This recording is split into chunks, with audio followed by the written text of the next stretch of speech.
Uber is one of the most interesting companies of the last 2 decades. It did not just build an app, it redefined how people move inside cities, how trust is built between strangers, and how marketplaces can scale globally at incredible speed. What looks like a simple ride hailing service is actually a case study of timing, product psychology, and business fundamentals.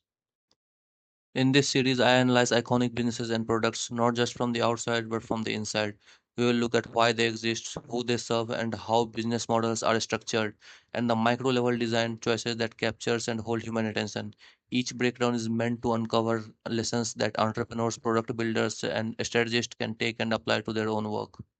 Uber is the perfect place to begin. Its growth story combines bold business decisions, aggressive market expansion, and subtle product mechanisms that influence user behavior at a psychological level.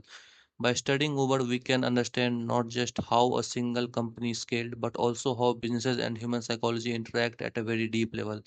We'll go through Uber in 4 layers: the business fundamentals, the product features, the psychological triggers, and finally, key learnings that any builders can take away. So we have multiple points over here, and we will go over each point one by one. Also, anywhere you see these small sticky notes, this one, like this gray over the gray background and over it black color text. So at every sticky note, I have written very impactful and meaningful words which you can learn and apply to your own businesses. Okay, so keep an eye on that. So first point, the founders' pain point. So Uber had two founders, Garrett Camp and Travis Kalanick. So they were in Paris and they struggled in finding a taxi in Paris.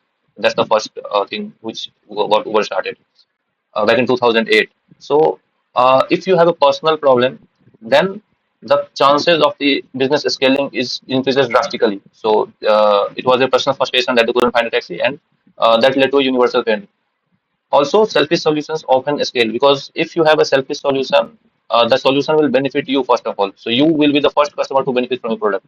Okay, and they found that offline negotiation is worse than having a one tap certainty. So when you are when in back in the 2008 when Uber didn't exist, people used to negotiate with taxi owners offline, which was really uncertain, and the charge they were charging too high for even small trip. So one tap certainty is much better than that. Also, certainty reduces this decision fatigue, which means you don't have to put in too much effort into booking a taxi if you are using Uber. Whether if you are going offline, you have to talk to a lot of taxi drivers to find the right price, and also all taxi drivers don't agree to go to a specific location. So yeah. Now moving to the second one, cultural and psychological gaps. So people had a really strong distrust in taxi industry due to scams, poor service, or opaque pricing. The price was not certain, anyone could charge any price. Also, Uber flipped the power dynamics. So there were transparency, like when you book a ride, you can see the the driver's rating, so you know how legit he is. So that's the first one. Second one is status and identity shift.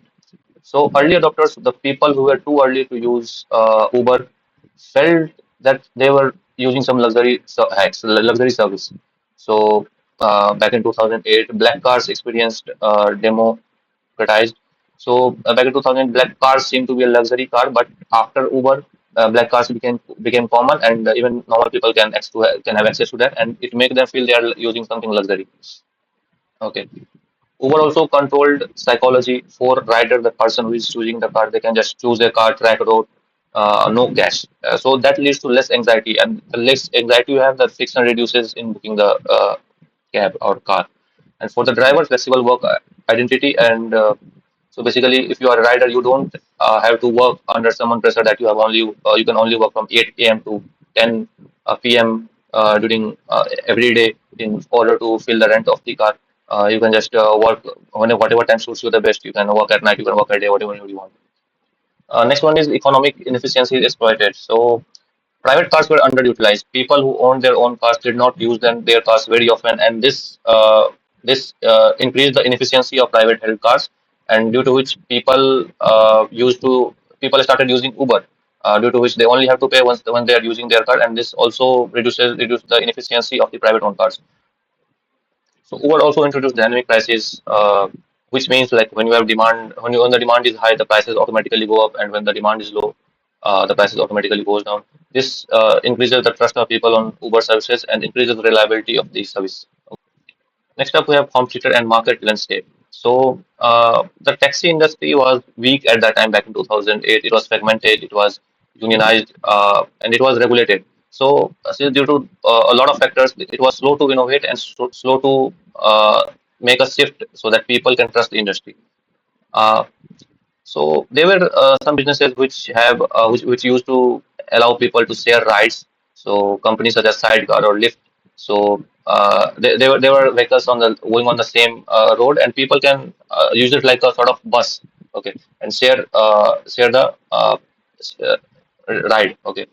So but it was not premium. So Uber positioned itself as premium plus professional, where you're not forced to share your ride, okay. So that increases luxurious premiumness. There were also some indirect competition to Uber, like the public transport. It was cheap but unreliable. People used to own cars, but as I told you, it was really inefficient and the pricing was really high. Uh, Uber positioned itself as owning a car, but in a very cheap way. That is how we can define Uber at that time. Now let's analyze the situation where Uber did not even exist. So if Uber did not exist, it would have certainly delayed the gig economy. People up in 2000 have started doing gig work. They were doing multiple jobs. There were most of the people were doing one job in the day, another job during night, and it required a lot of transportation. And if Uber did not exist, it would for sure have delayed the gig economy. Okay, taxi industry innovation. So Uber just redefined taxi, how people use taxi. Without Uber, taxis would not digitize fast. Obviously, we all know that. Urban mobility alternatives. So carpooling, bike sharing might have risen earlier, but Uber dominance certainly passed their competitors. So there are a lot of things that could have happened if Uber never came into existence. Now let's talk the time windows, the time at which Uber started off as a business. So post 2008 financial crisis, so unemployment was on peak. So due to unemployment, there were a lot of drivers. People have lost their job and they started working as drivers. So there was a lot of supply of drivers. So recession lowered the stigma of gig work. So due to recession, people couldn't find job and they started using driving as a profession. Okay. So smartphones were also introduced back in that time. So smartphones had the technologies that led Uber to build this infrastructure that people can use it. Okay, GPS was there. Seamless US was possible. You can just made your own app on the App Store or Play Store, and user can just download it instead of pre-installing apps into the core phone software in the phones which used to came before that time. Okay, urban congestion and density. So taxi infrastructure is strained due to too much density in the urban area. So due to tech and Uber really good precision and innovation, people the taxi infrastructure is strained and everyone can use taxi. Without Uber, the load on taxis, conventional taxis would be too much, and it would have been pretty difficult for normal people to access to taxis because the price would have been risen drastically.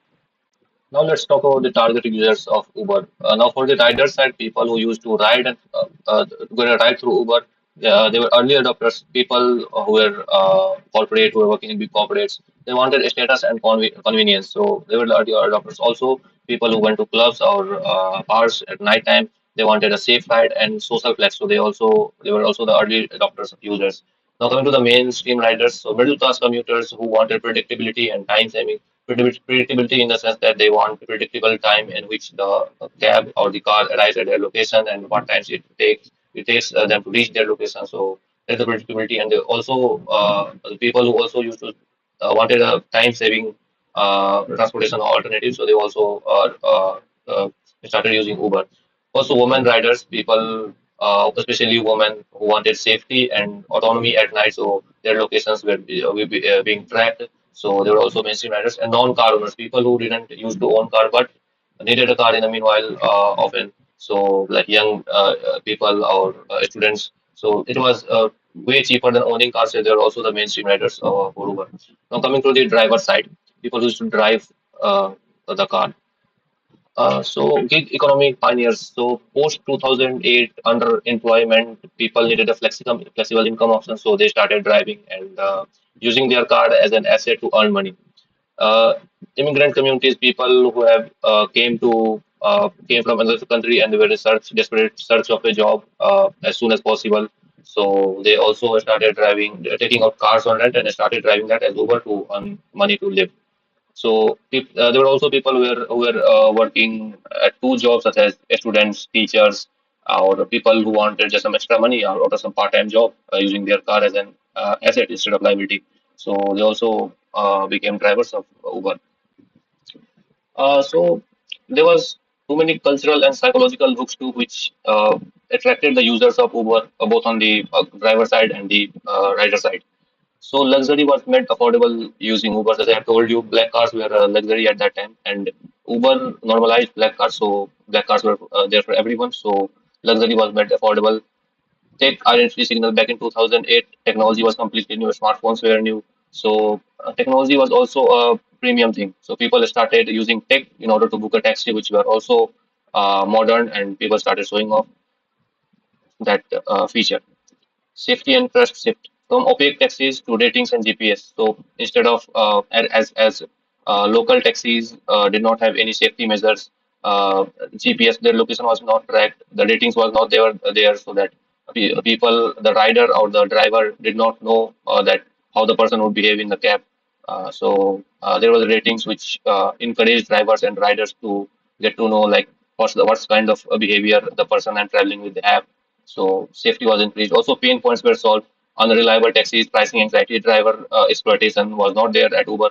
So all of these pain points were solved, which was a really important factor in growing up Uber.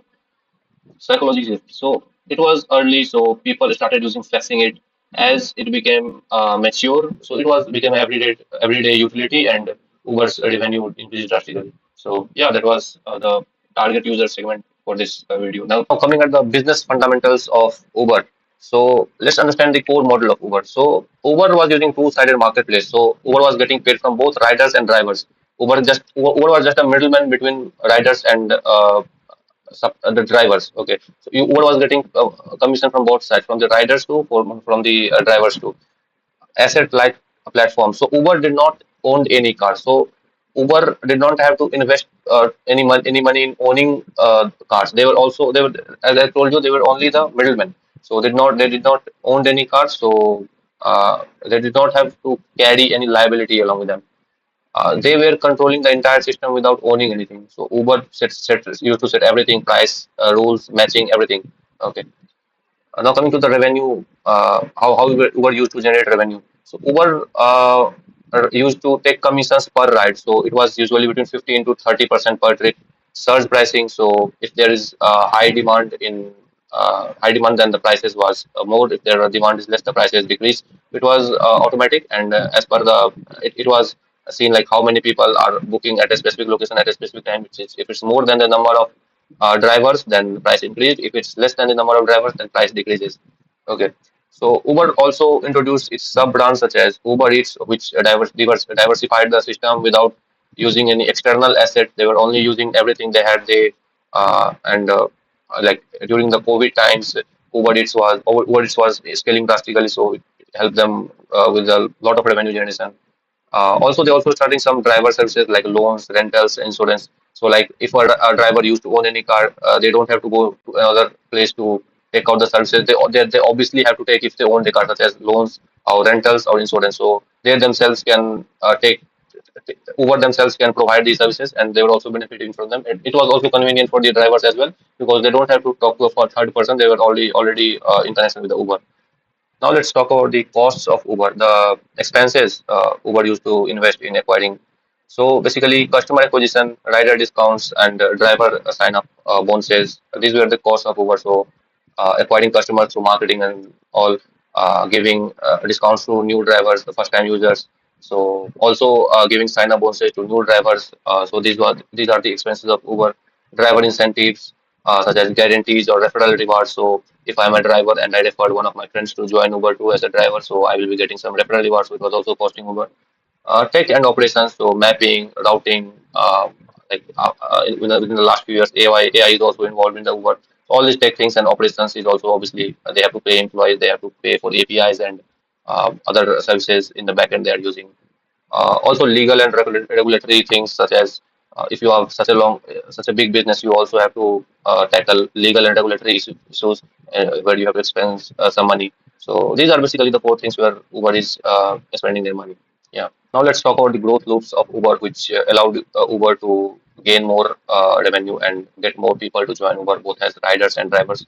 So basically, there was this rider-driver flywheel where if you have more riders, then you have more drivers, and if you have and if both of them increase at the same pace, or so the waiting time is short, and then you have more riders. So when you have more riders, then again you come to the this thing that when you have more drivers, so both of the sides keep at a equal increase at equal pace, and this increases decreases the time the user have to wait to book a car. And there was incentive loop, so the Uber was giving too many subsidies to both riders and drivers, so this pulled both of them. City blitzkrieg dominate one city, repeat globally. So Uber had this idea where instead of increasing horizontally, they increased vertically within a specific demographic area. So let's suppose if Uber is working in New York, so instead of moving to a next city, Uber will just expand its services as much as it can in the same city. So this was working pretty out well for Uber. Now let's talk about the scaling strategies Uber has adopted. So Uber was using this blitz scaling. So Uber was focused on speed instead of profits because in the early stage Uber raised a lot of funding. So Uber was working on speed as like in much cities or in uh, as much cabs or as much riders it can gain instead of having profit, because once you have too many users you can just implement too many strategies to extract money from them. Okay. And there was also this regulatory arbitrage. So Uber positioned itself as a tech platform, not a transport company, because once you have a transport company, the legal things increase too much, and to handle that is a pain in itself. So Uber promoted itself as a tech platform, not a transport company. Also, Uber also started some other businesses using its current assets, so such as Uber Eats or payments or flight. So this also increased Uber's revenue. Automation based, so future driverless has. So these are still under. I should not have included it, but these things are still under working. And yeah, but yeah, Uber will certainly increase automation as much as it can in this time. But yeah, this is still a beta. This is still in beta test phase. Yeah.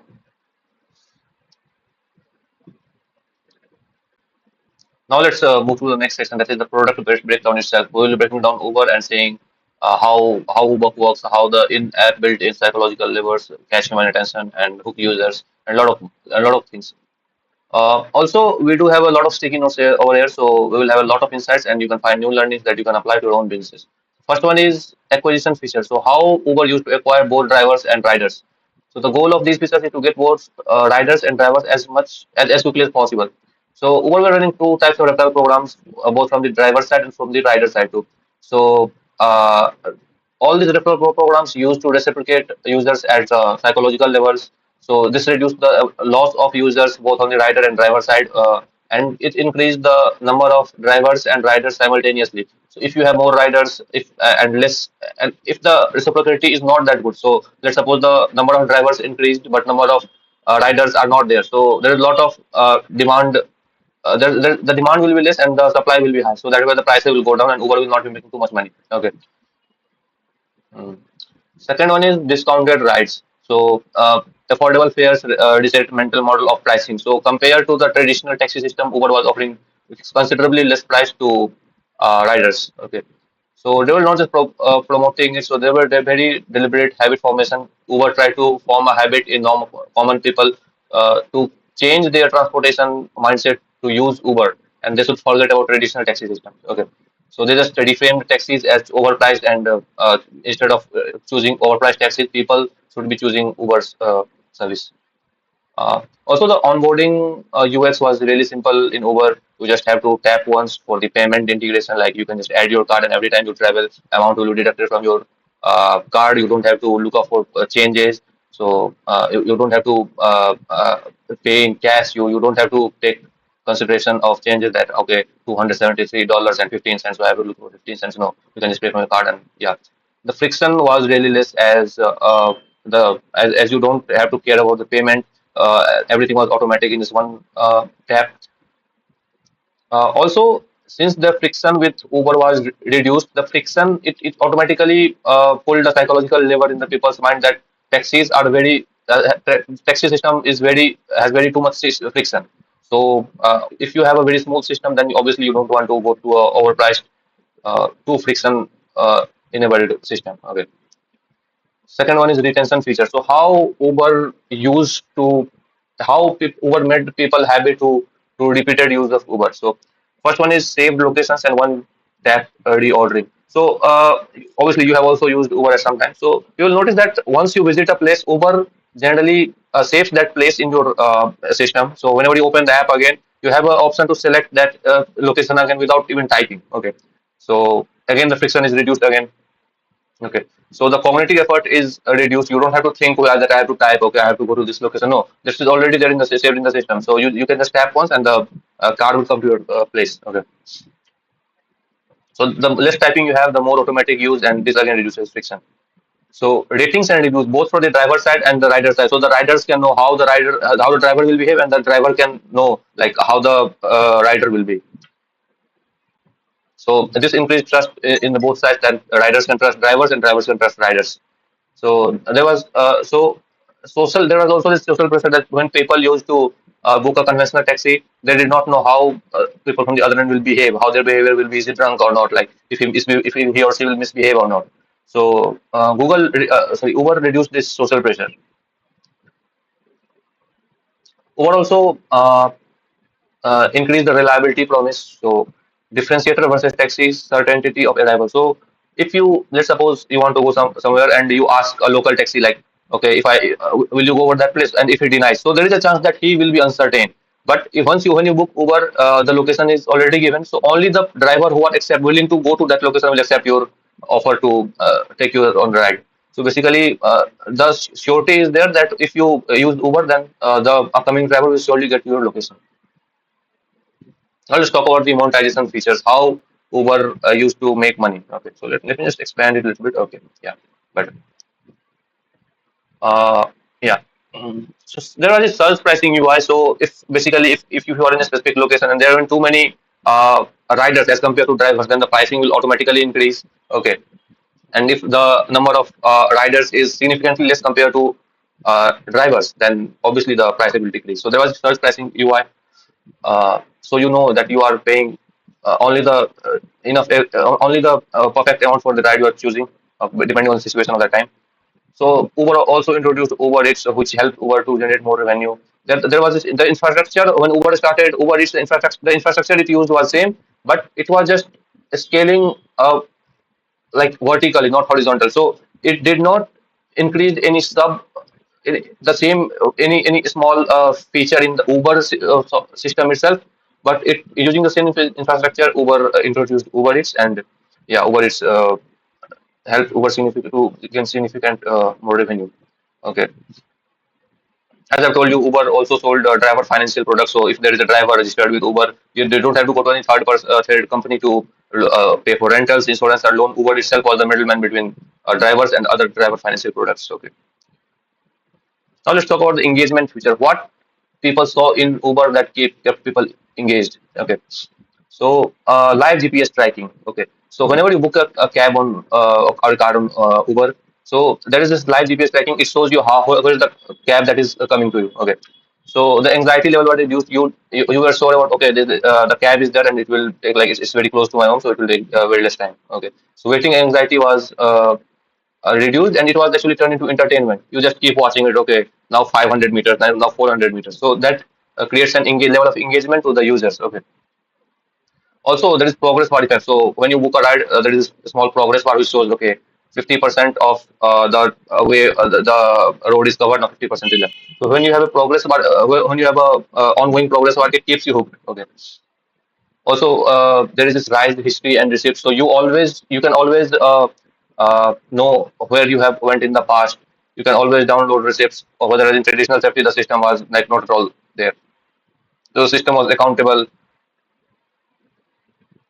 Also, the dashboard was really gamified. So basically, uh, it, this was this casino psychology, like intermediate rewards retain supply. So if you have very small rewards in the system ongoing, then it keeps you the user hooked, and the more you are hooked to the product, then the more frequently the chances are that you will use it. Okay.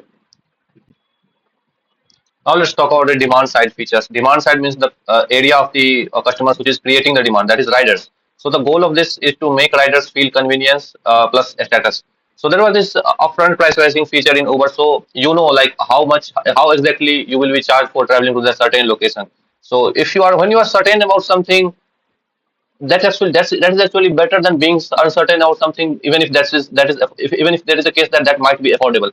So you don't have to stress like, okay, if I have to go that location, I will ask that taxi, and even let's suppose there is a chance that is affordable than what you are being charged on Uber, but you are not certain. So certainty is much better than having uncertain cheapness. Okay, so also, Uber introduced multiple tiers of cars such as XL, Black, Pool. So all of these segments are used to target different types of users. So if you have too many people, like more than four people, then obviously you can't book a normal car. Then you have to book XL. So Uber introduced different types of cabs so that you can that can be targeted to different target users. Okay. Also, payment was automated as we have previously discussed. The payment system was automated. You can just add your card to the Uber, and every time you travel, the amount will be deducted from your bank automatically. So there was no awkward small talk change like if you have to pay a taxi driver 200 193 and you have $200. So the taxi driver asks, okay, can I please have $7 extra? So no, that is not the system. Uber, whatever the amount is there, that is certain, and that will be deducted automatically from your bank. Okay. Now let's talk about the supply side features, the driver side features. So it will make the riders feel convenience and status again, same as the previous one. Okay, because riders are the one who are paying the money to Uber. The drivers are not paying money to Uber. Okay, so instant payouts. So basically, once if you have a driver who is driving a car, so it's not like if he would have rented the car from somewhere else to drive around. Uh, so in that case he would have to pay, he would have been paid monthly or weekly, but if in case he or she is using Uber, he will be paid instantly. So if someone books a ride, he will be paid instantly. So so dopamine is there for immediate rewards. You don't have to wait too much to getting paid. He will be paid every time he someone books his car. So there was this heat maps and search visibility. Drivers knew that okay, in this location the demand is too much, so should I go to that location? Okay, so there was a heat maps and search visibility. So this created an illusion of control over earning to the drivers. And when you know that you are your own boss, no one is controlling you, then you will be putting in too much effort as compared to if you are working from someone else. And the more you work, the more commission you will be paying to Uber, and the more money Uber will be making. So there was flexible on-off switch for drivers. You can wait when you can work whenever you want. Like if someone wants to work at night, they can just work at night. If someone is sick, they don't have to ask their boss like, okay, boss, I am sick. Can we continue driving the taxi from next Monday? No. When you are working with Uber, you can just switch. You are really flexible with that. So you can just work whenever you want, whenever you feel comfortable. So that is a really good thing. So this anchored the be your own boss narrative, as I will tell you. UX was really signaled themselves to like the UX made drivers feel that they were their own boss. Okay, so the UX was designed in that way. Okay, so now let's talk about the hidden design psychologies. So these small, the goal of it was to manipulate behaviors very at a very subtle level without scale, without forcing them to a very new thing. Okay, so star ratings was a really social pressure. So if you are a driver and your ratings are bad, then obviously no one will book your cab. So you even if you don't feel like you need to behave nicely, then you have to, because there is social pressure over you, over both riders and drivers, especially drivers, obviously. So if you have a bad rating, then obviously no rider will book your cab. No one will be paying you. So yeah, there is a social pressure that you have to behave correctly. There was also this scarcity UX. So people like the riders knew that way. Riders were not shown the every car that was available in that area. So let's suppose I'm booking a cab and 50 Ubers in near my location who can take me to my desired location. But Uber will not show every 50 cars. Uber will only show like hardly 8 to 10, because the less cars you have, the I will feel like okay, the Uber is very, the number of cars is very less. So I will be feeling like okay, I will feel the scarcity of cars, obviously. So that scarcity forces me to book a ride as soon as possible. Trust was again made by transparency. So GPS, fare breakdown, and driver ID were all of the things were there, which were building trust in Uber. And Uber actually did not just sell rides; it sold certainty. When you book Uber, there are a lot of things we have already. I've already mentioned earlier that Uber is all about being certain and being premium. Okay, so yeah, that's all for the product breakdown. Now we'll move on to the next section. Okay, yeah. So now we'll be starting the next section, and that is human psychology and neuroscience. We will look at every possible human psychology and neuroscience trick that Uber uses to ultimately generate more revenue and more money. Also, there are a lot of learnings in this section that you can take and apply to your own businesses. Also, I will put a lot of sticky notes. So make sure to revisit the white paper again after you are finished watching the video and keep an eye on the sticky notes. Every sticky note I have included in this section. Okay. So yeah. So the first thing is capturing attention. So obviously, when you are using Uber, there is this live car tracking feature. So when you watch a car approaching towards you, that waiting time turns itself into anticipation. Okay, so neurologically, small dopamine spikes from visual progress reduce perceived wait time. So when you are constantly watching a car proceeding towards you, the waiting time does not feel that long, and that there's a very little amount of constant dopamine release in your brain using that. Okay, so this makes riders stay at the app longer, reinforcing brand presence. Okay, second one is scarcity visualization. So let's suppose you book the cab and Uber shows you only like 5 or 6 cars nearby you. But in reality, there are more than that car. So why Uber does this is because Uber wants you to feel that cars are scarce. Okay. So it does not want. So it wants you to book a cab as soon as possible because once you know that there is too many cars that there is a chance that you might delay the booking. So Uber not does not shows you every car nearby you. It only shows a few.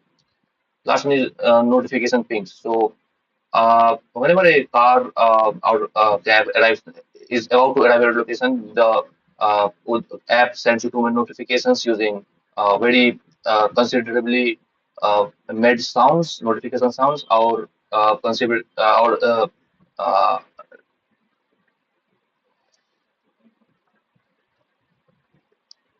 So last one is notification screen. So when a cab is about to reach you, or then Uber sends you two notifications using craftily made sounds and notification or vibration themes. Okay, and yeah. Next one is dopamine trigger. So there is one tap booking feature in this Uber. So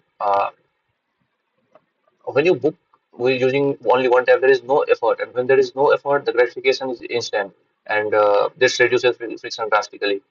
Uh, in the back end of your brain, you feel that okay, I book a transport in just one tab, and that is really simple.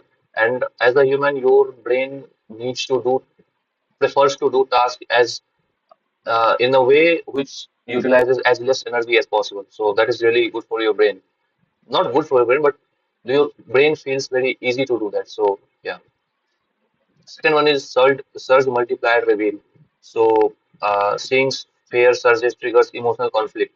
So when there are a lot of cabs nearby you, also if the demand is high, so the prices increase and it continues to increase. So when it's continuously increasing, you feel that I might lose the cab or I might need to pay more amount if I wait longer for the price to reduce. So you just book the cab. Okay. Yeah. Driver acceptance animation. So at the driver side, when the driver accepts your ride, so there is this very cool animation in this Uber. So obviously, if you are not a driver, you haven't seen that, yeah. So that little cool animation makes the driver feel that they own the thing. No one is their boss. Okay. Also, that makes the driver feels a little gives the driver a little bit of dopamine. Yeah. Uh, Next one is FOMO and loss aversion. So fear of missing out. A lot of businesses use this, and obviously Uber does it too. So there is surge countdown timers. So again, in the last slide, in the last section, we have discussed it. So when you are about to book a cab, it shows you like prices will be increased within 2 minutes, and that increases. your chances. So you think that if I don't book the cab now, then the price will increase. So it forces you to book the cab right now. Okay. Second one is ride availability. So seeing the estimated time to arrive increase. So like if you're saying like 3 minutes to 7 minutes, triggers anxiety of missing my window. So due to this, your brain pushes you to check the app more and more so that you can see how much longer it will take the cab to come at a location. Next one is referral rewards. So users fear losing free money rides if they don't act. So if you have like, let's suppose you have 30 coins in your Uber wallet, and it's valid up to like 10th of the next month. So even if there is a competitor, but you already have some money in your account, in your Uber account, it will force you to use only Uber because you are saving a little money on that. Okay, and Uber keeps doing it, so you don't go to another a bit similar competitor. Next one is habit loops. How Uber forms the habit in both drivers and riders to keep themselves intact with this Uber and don't lose out to competitors. So you have noticed that when you are using Uber, so if you are there are a few locations that you often travel. So Uber has already saved that location, and you don't need to even type that location again and again. There is just when you click on the search bar, there is this a small list of locations that you constantly visit. So then you can just click that, and Uber will like the cab will be booked for that location. So the friction is again reduced. Second one is push notifications, time-based nudges. So heading to work, book now for cheap rides. So Uber knows like at what if you are like going to office. So Uber knows that okay, this guy goes to office between 9 to 9:30 a.m. Okay, so Uber will send you notification at 8:55 that okay you are about to go to work. Let's book let's book a ride. So yeah, that is how it forms your habit. There is also this payment automation, as we have discussed previously. You can just connect your credit card or any online payment service, and the amount will be deducted from your account automatically. You don't have to take attention for like changes or cash and things. Yeah. Next one is trust building. How Uber makes people, both riders trust drivers and drivers trust riders. So there is this driver profiles and ratings on Uber app. So if you are a rider booking a cab, so you will look at a driver's rating. So in the past, if he have had made any he have had made any did any misbehaves with other previous riders, so the ratings would be done and there will be reviews. So you know that okay, this rider is not good, so I should not go with him. So yeah, this increases this you feel safe with that person. Yeah. GPS tracking and rides here. Unlike a traditional taxi system where your location is not tracked, you are the one who is knowing where the driver is heading out. In the Uber, that is not the case. Your location is constantly being tracked, and if unfortunately anything uh, uncertain happens, Uber has your location. Yeah, the safety is increases drastically. Yeah, your location is shared with third person, and that is Uber. The driver is not the only guy who knows your location. Yeah. Digital receipts. Obviously, if you are traveling in a traditional taxi, then you don't take care of receipts, and that loses out frequently. When you're traveling with Uber, you all of your previous rides have been shared online, have been saved online, and you can access anyone if in emergency you need it. So yeah. Next one is social validation. So there is really cool and common feature in Uber that is star ratings feedback. So riders behave better knowing they are rated. So even riders are rated by Uber. So let's suppose a rider misbehaved with any driver. So if so, the driver will rate that driver, let's say 1 star. So if in future books the cab again, another rider will look at his rating and say, no, this might be he misbehaved. There might be an issue traveling with this guy, so he cancels the ride. Okay. GPS tracking and ride share. So small acknowledgements like great pronunciation or excellent service uh, gamifies social validation. So it keeps the drivers emotionally invested despite economic precarity. Okay. Next one is digital receipts. So riders posting, telling friends, I Ubered here. Uber became tribal badge of modernity, social validation, and it's not just limited to app. It is beyond that. Okay. Next up is scarcity and urgency design. So there is heat map search zones where if there is a specific location where the demand is high, so in that area drivers will be shown that location in that area, so they can go to that place and get more fares. Yeah. Uber also runs this limited time offers, so 20% off on your next ride, for example. So this increases scarcity, and this trains user to check app more often, and keeps them going away to competitors such as Ola or Rapido, specifically in India. Mm, driver quest and streaks. So Uber often gives drivers like rewards on completing a specific trips in a specific deadline. For example, completing 10 trips per day will get you $30 bonus. Okay. So once driver start this, they can't be a driver to other app. Okay. So yeah, commitment and control illusion. Driver when a driver is working with Uber, they feel independent. They don't feel that they are working under someone else, so they can just on or off their Uber app, so that if they don't want to work, they can just relax. Okay, so they are free whenever they want to work. They are not under anyone's pressure. There is this ride confirmation screen. So once the rider presses confirm, commitment bias kicks in. So it forces him to not cancel this ride. So this reduces the drop off rate significantly. Uber also has this gamified earnings dashboard in the software visuals. So let's suppose a good driver can set like daily limits, like okay, I want to earn at least $100 today. So he sets up a goal, and he has a progress bar over there. So each ride he complete, there is a little the progress bar goes forward, uh, and this makes him harder to quit. Okay, for that day he just want to complete that target he has given to himself today. Okay, so that's difficult to quit, and obviously uh, the more a driver will drive, the more money will make. Yeah. So neuroscience level hooks, there are multiple neuroscience level hooks. First one is dopamine anticipation versus reward. So biggest dopamine hit isn't arriving; it's waiting while tracking progress. So as I've already discussed, like if a driver is waiting, if a rider is waiting for a cab, it's not that it's obviously it's the time it will take him to reach the location, but it's also the time that the cab will take to arrive to the specific location where he's currently at. So that is more crucial anticipation than the time it will take him to reach the desired location. Okay. So this keeps him keep opening the app. He cannot just book the cab and close the app. He will have to be keep looking at the app. Okay. The Uber also runs this too many variable rewards specifically for drivers. So income per hour fluctuates. Intermittent reinforcement like slot machines keep drivers hooked even when averages are declining. Cortisol reduction, anxiety relief. App reduces uncertainty of waiting alone at night. So let's suppose if you are a girl alone at a like white road at night. So and if you book an Uber, so you will see like okay, it will take 4 minutes for the cab to arrive. So you are certain that I only have to be here for only 4 minutes, not longer than that.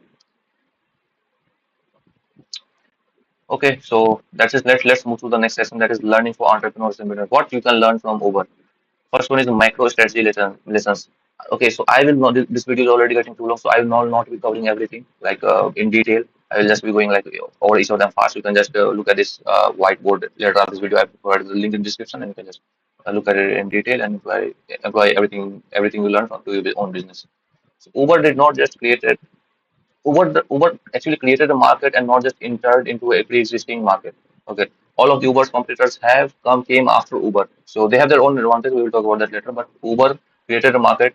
Uh, Uber created a market in they just reframed the mobility system. Okay, they did not invented anything new in this new system, but they just reframed that mobility uh, and the transportation for personal vehicles. Okay, subsidies as time buying. So you need to burn cash initially to shift cultural default, not just to crack growth. Okay. Global playbook, local tweaks. So 70% global template, 30% local adaptation. So cash in India, bike in Southeast Asia. So yeah. Next one is product platform versus product thinking. So Uber evolved into transport operating system, not just like into cabs. They started initially as cab, but they went vertical using the existing assets they have. Okay, you can just use the simple thing with your own business again. Using your pre-existing assets, whatever you have, you can think of multiple ways of earning revenue. Second one is micro UX design tactics. So trust through micro transparency like live tracking, the time for arrival, all of these things encourage people to keep checking your software again, your product again, and that increases transparency. Obviously, ratings again. So think about it. Commitment nudges. So driver arriving 3 minutes. So this makes the rider feels like Uber has committed something to them. And once commitment is built, trust is built. Dopamine from certainty. So map progress, utility plus dopamine rate. So if when you are booking a cab, you are certain that the cab will be arriving. Obviously, sometimes cab don't arrive due to some issues, but the certainty is up to 100%. So yeah, visually make your users feel that the certainty, the value they will get from the product. Scarcity and urgency, surge pricing. Make your product scarce, make people feel that your product is scarce, and may create urgency to for them to purchase it or be a customer. Okay.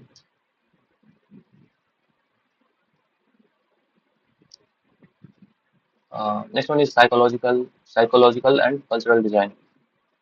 So when you're running a business, you need to feel that how this business collaborates well with the existing human culture. So aspirational access, not just utility. So let's suppose, for example, Uber Black early luxury anchor. So Uber made people feel that they are using something luxury, not just they are traveling.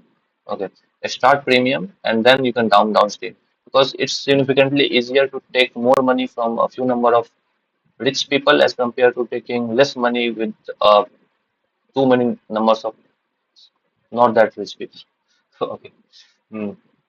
Social proof. Obviously, you need to have credibility for people to buy your product. So you can show screenshots. Uh, not you can show screenshots, but Uber did show screenshots of your drivers arriving spread widely, and yeah. Next one is cultural painkiller versus vitamin. In India, Uber is not just convenience; it's safety. Same feature, same different cultural proposition. You can have the same feature, but it can have different cultural impacts on different demographic or cultural people, different target audience. Execution playbook, blitz scaling and international chaos. So speed creates irreversible facts. So I would suggest you to, when you are starting a business, I would suggest you to go at full speed, learn from the mistakes. That is much better than going slow and scared of not making mistakes. Yeah. Incentives at engineered game design. Bonus, driver bonuses, rider promos. All of this helped Uber to create a system where people feel like they are always playing and keep them engaged. You can do this same to your business. You can uh, do gamification. If you can do it anywhere, you can. If you can integrate into your product anywhere, then it will be really good. Yeah.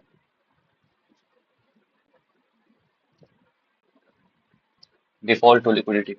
So basically, when you're starting a business, you don't need to think that, okay, I will be making profit per ride. You need to think of the long game. You need to think of the break-even point. Who are the competitors? How will we tackling the market? Obviously, you obviously know that if you are an entrepreneur or a business founder. So yeah, that's all. I have covered everything, not in much detail, but yeah, in little bit detail.